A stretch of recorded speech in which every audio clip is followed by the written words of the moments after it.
네, 반갑습니다. 한 권으로 읽는 비즈니스 명저 100권을 하나씩 보고 있습니다. 자, 이 책에는 지난 20년 동안 출간된 비즈니스 관련 서적 중에 명저라고 생각하는 책 100권을 저희가 7명의 비즈니스 코치 분들이랑 같이 선정을 했습니다. 자, 이게 이제 100권의 리스트고요. 이 중에 의미가 있고 좀 더 뭔가 한 번 더 환기할 수 있는 책들을 소개해 드리고 있습니다. 오늘은 28번째 책이고요. 일의 미래라는 책입니다. 이 책 정말 중요한 책입니다. 2012년도 출간됐으니까 뭐 벌써 10년 가까이 됐죠. 그런데 이 책에서 얘기하고 있는 내용들이 지금 한국 사회에서 그대로 벌어지고 있는 일들입니다. 그래서 저는 이 책이 10년이 지났지만 지금 바로 읽어야 할 타이밍이라고 생각을 해요. 10년 전에는 막연하게 예측을 했다면 지금 이 책의 내용들을 접하게 되거나 오늘 제가 소개해 드릴 내용을 듣게 된다면 야, 이게 정말 막연한 일이 아니라 이제 바로 옆에서 바로 옆에서 벌어지고 있는 일이구나, 이렇게 바로 느끼실 겁니다. 자, 일의 미래 한번 이제 시작을 하도록 하겠습니다. 자, 이 책은 2025년 이후 일의 변화를 다루고 있다. 그렇죠? 앞으로 4년밖에 안 남았죠. 미래에 어떤 능력이 높은 평가를 받게 될지, 그리고 가치 있는 일을 계속하기 위해서는 나는 어떤 노력을 해야 하는지, 그래서 그런 거를 이제 연구한 책이고요. 근데 이 책이 재밌는 점이 이런 미래의 모습의 장점, 그 다음에 단점. 장점이라고 했을 때는 협력, 참여, 창조라는 어떤 긍정적인 모습도 있겠지만 또 한편으로 파편화, 외로움, 소외라는 부정적인 모습도 있습니다. 이 두 가지 모습을 아주 균형적으로 잘 다뤄주고 있습니다. 자, 일의 미래 사회에서의 어떤 우리가 하는 일에 여러 가지 요소들이 이제 영향을 미칠 텐데요. 가장 첫 번째는 기술 발전입니다. 이건 뭐 두말 안 해도 알 얘기겠죠. 그 다음에 글로벌화의 심화. 중국과 인도는 여전히 성장국입니다. 네. 그리고 뭐 아프리카 같은 곳들도 있고요. 이런 곳들이 더 성장하고 더 다양하게 전 세계와 네트워크가 연결되면서 앞으로 미래 사회가 어떻게 바뀔지는 알 수가 없습니다. 그 다음 인구 구성의 변화와 수명의 증가.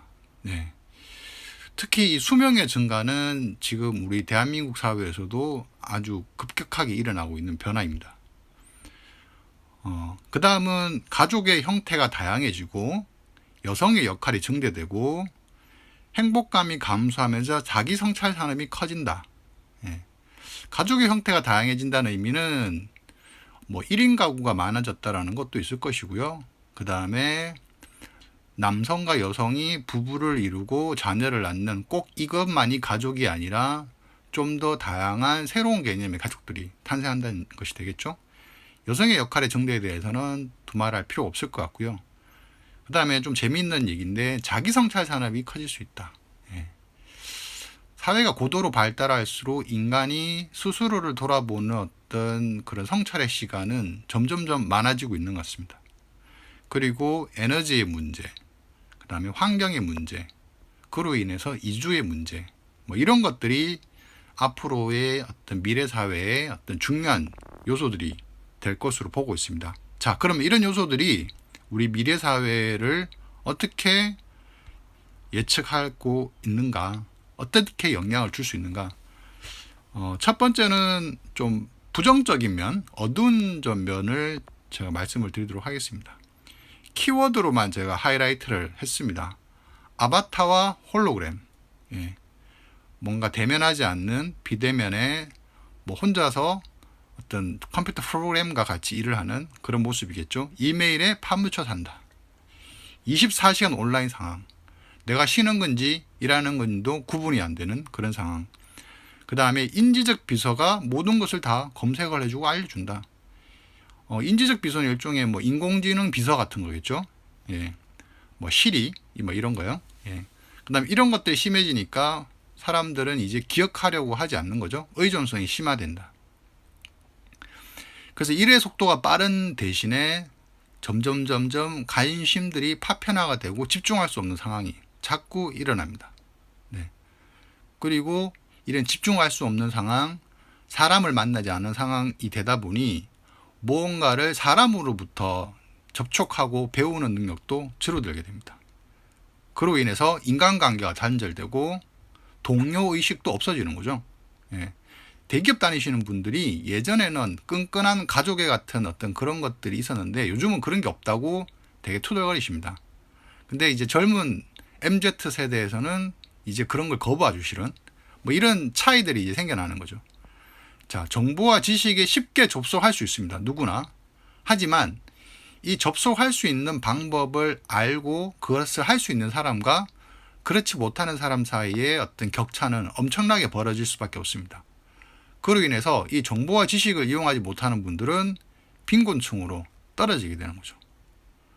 그래서 이런 분들은 그냥 집에서 게임이나 하거나 그냥 아주 단순한 노동, 아르바이트 같은 그런 단순한 노동에 빠져서 그것밖에 일을 할 수가 없는 거죠. 예. 그러면서 이제 경쟁에서 뒤처지게 되고 그로 인한 내적 갈등이 되고 이런 것들이 결국은 불안한 사회를 만드는 하나의 이제 요소가 되는 거죠. 예. 이런 모습들이 현재 지금 우리 사회에서도 저는 일어나고 있는 문제라고 봐요. 특히 이렇게 이번 코로나 상황이 이런 것들을 더 가속화시킨 부분이 있죠. 예. 이렇게 가는 방향성과 트렌드는 맞지만 그것을 더 가속화시키는 게 코로나 역할이었습니다. 예. 자, 그럼 반대로 밝은 모습은 어떤 게 있을까요? 자, 어려운 난제를 함께 풀고 함께 해법을 제시한다. 협력을 통해서 아이디어를 공유하고 집단지성을 발휘한다. 네. 이미 이런 것들에 대한 어떤 순기능적인 것들은 많이 언급이 되고 있습니다. 그리고 삶의 균형을 중시하는 일들을 사람들이 하려고 노력을 할 것이고요. 그러니까 일에 24시간 일에 파묻혀 산다라는 반작용이 있다면 또 그거에 대한 반작용으로 삶의 균형에 대한 것들도 또 요구하게 되는 거죠. 그리고 자기 성찰이 늘어나고 자기개발이 증대될 거다. 여성의 고위직 진출도 늘어날 것이고 수억 명의 소기업들이 탄생할 것이다. 그래서 한편에서는 구글이나 알리바바 같은 우리가 좀 이렇게 페이스북, 아마존 이런 어떤 거대 기업들, 플랫폼 기업들 모든 것들을 다 흡수해버리는 그런 플랫폼 기업이 한쪽에 있는가 하면 어떻게 보면 거기에 기생한다는 표현은 좀 그렇지만 거기에 얹혀서 살고 있는 기생하고 있는 수많은 소기업들, 지금 저희가 스마트 스토어에 들어가면은 수많은 소기업들이 여러 가지 활동들을 하고 있잖아요. 네이버에 보면 이런 것들 어떻게 보면 이런 큰 기업인 네이버가 있다면 그와 관련된 수억 개의 소기업이라고 할 수 있는 거죠. 이렇게 지금 그 모습들이 이런 것들이 하나의 어떻게 보면 앞으로 일어날 수 있는 긍정적인 모습이라고도 볼 수 있습니다. 자, 그럼 이런 부정적인 어떤 일의 환경들을 우리가 극복을 하고 어떻게 보면 여기에 밀려나지 않는다고 해야 될까요? 이런 것들을 극복하고 좋은 점들을 살려서 살기 위해서 우리 각자 개인들은 어떻게 해야 하느냐 말씀드리겠습니다.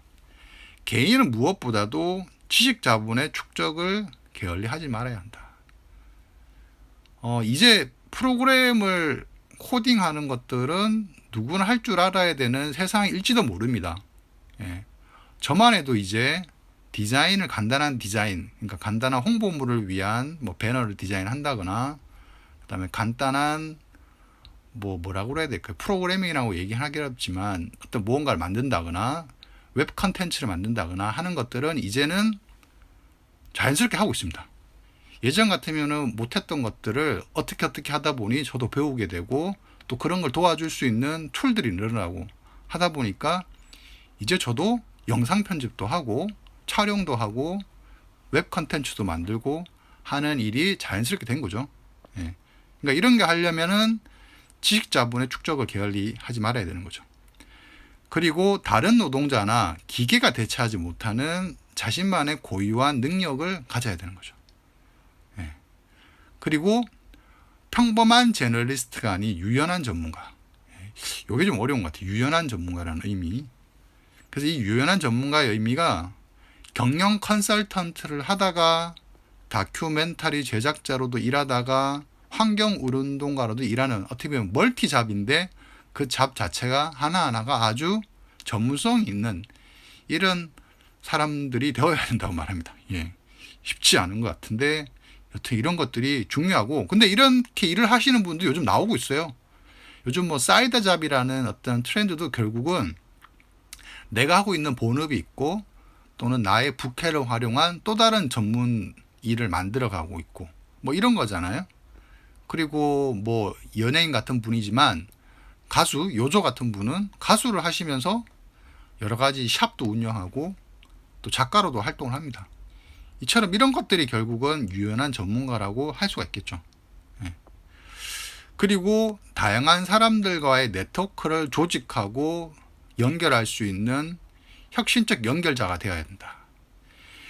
요즘 온라인상에서 같이 공부하고 책을 읽고 또 뭔가 이렇게 자기 개발을 하고 그런 것들을 서로 인증하고 격려하고 하는 문화가 엄청납니다. 저희도 하고 있고요. 근데 이런 것들을 조직할 수 있는 연결자의 역할은 이제는 되게 중요한 역할이 되는 거죠. 예.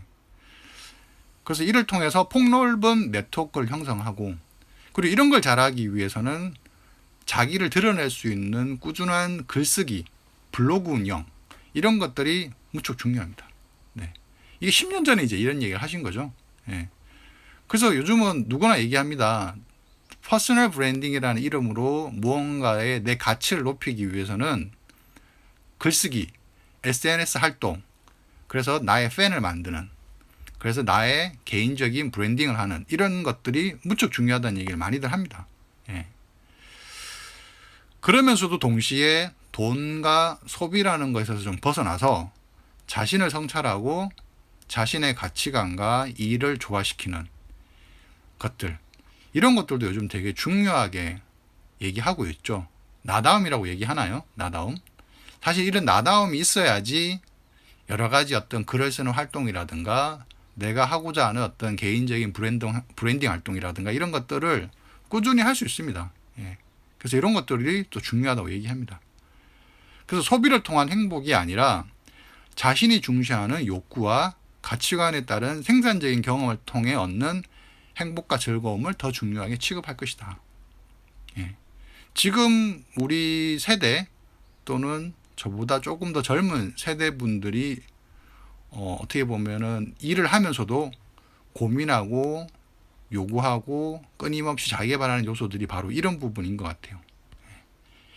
자, 이게 이제 앞으로 중요하다고 합니다. 이게 만족되지 않는 사회에서는 개인들은 어떻게 보면은 경쟁력이 떨어질 수밖에 없고 행복하지 못한 거죠.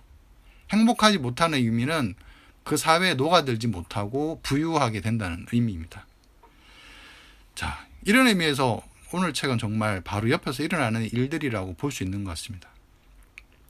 이 책 원본을 구해서 꼭 한번 읽어보시길 추천드리고요.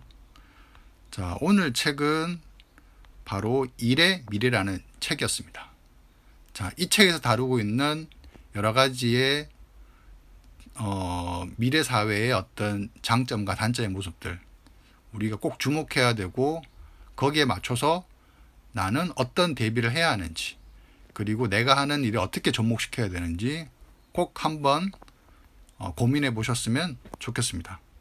자, 오늘 읽은 책은 일의 미래였습니다. 네, 감사합니다. 다음 책에서 또 만나도록 하겠습니다.